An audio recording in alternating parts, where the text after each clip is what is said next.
name's Jed Shepherd and I run Post Pop Records. And as you can see, we mainly deal with tapes, cassette tapes, finding new bands to put on cassette tapes.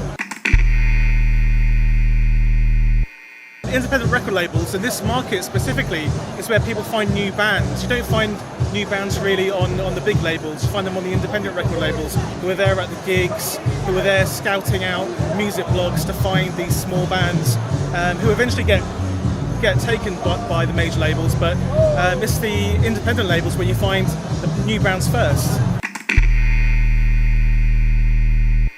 It starts at the lowest band, like 100, when they go up to thousands. For instance, I did a release for The Prodigy, and that was thousands of tapes. I'm doing a release for another big band soon, and that's a couple of thousand tapes. So it really ranges on how popular the band is. I really make tapes for the popularity of the band, so if there isn't a market, I'm not going to make loads of tapes. But the great thing about tapes is, if I find a band that I love, I can get a tape out in 2 weeks. If I was making vinyl, it would take 6 months for me from the time I see a band live to when I release it. So with the tape medium and the tape format, it's more immediate, more spontaneous, and it's more in the moment and more passionate, I find.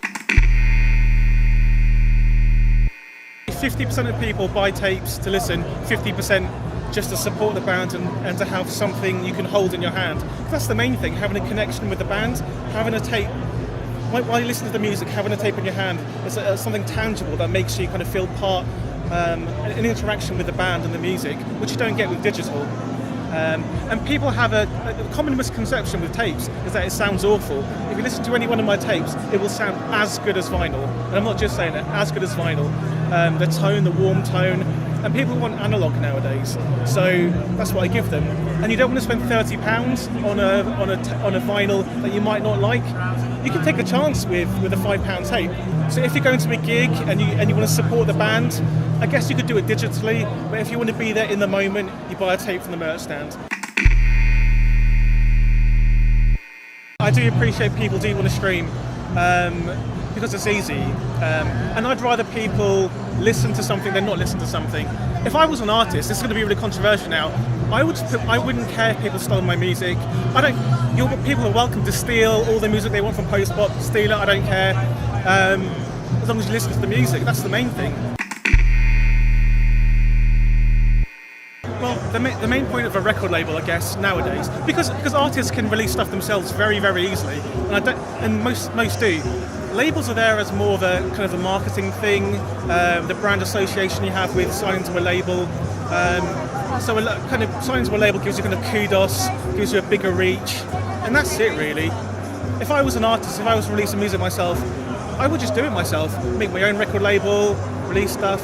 You don't technically need a record label to get your music out there. It's only really the marketing budget that you need. I've got a die-hard audience. I don't really market out there. I send an email out and they sell out mostly straight away. It's word of mouth really. That's kind of the big thing with my label, word of mouth. Just do it. People put obstacles in their own way that doesn't need to be there. All you need to start a record label is one band, find a good band that you love. It has to be a band that you love like a lot. And obviously you need a little bit of startup money, but not that much for tapes, and just release it. If you do it digitally, there is no overheads really. Just start a label, call it anything you want. Make some t-shirts, get it out there. I've got lots of good releases. Released a double cassette for a band called Islands. Female punk band from Norwich called Peach Club, which are great. A guy called Kenny Lee's The Constant. It has loads of these artists feature on this tape as well, so it's quite good. Japanese girl band called No Path, which are great. Oh, Daphne and Celeste, do you remember them from the 90s? This is their comeback single. Nerdcore rapper from New York called Mega Ran, he's awesome as well. But these t-shirts are great as well, and they're popular. So, it's like a cult.